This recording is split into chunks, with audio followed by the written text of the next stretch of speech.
е така да се подготвим за пекборда. RX Infinity Box. Намираме ето този пекборд, имаме две дръжки. И значи в игрите по принцип ти трябват не повече от 3-4 пъти, за да се качиш догоре, защото иначе е много сложно. Наистина, повечето играчи това е доста сложно. Има два начина. Единият е малко по-бавен, но по-сигурен, и вторият е малко по-бърз, но по-рискован. Ето ги и двата начина. Единият е изцяло само на скапула. Вече сме говорили за нея, в зависимост на кое видео сте пуснати.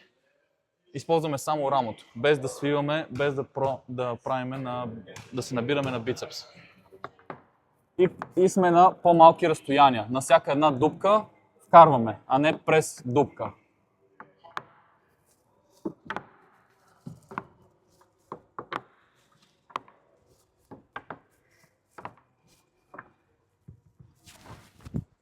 И така се качваме догоре. Малко по-бавно, но по-сигурно.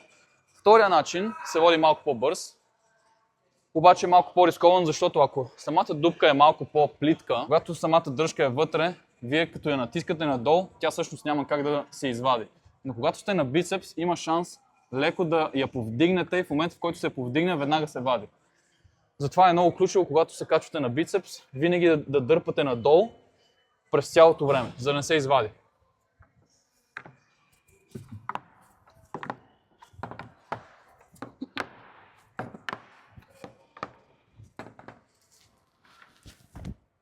Разбира се, когато сте на бицепс, използвате доста повече сила, но можете и по-бързо да го минете, защото от тук директно минавате на следващото. Ако имате и още повече сила и сте с по-дълги ръце, можете съвсем спокойно от тук, направо, дори не тук, ами чак тук.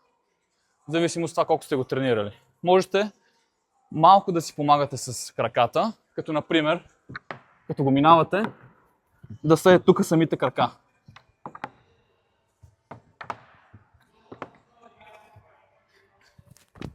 Почти нищо не помага, но едни 5-10% да кажем, може да ви улесни цялото нещо. Да чувствате повече сигурност.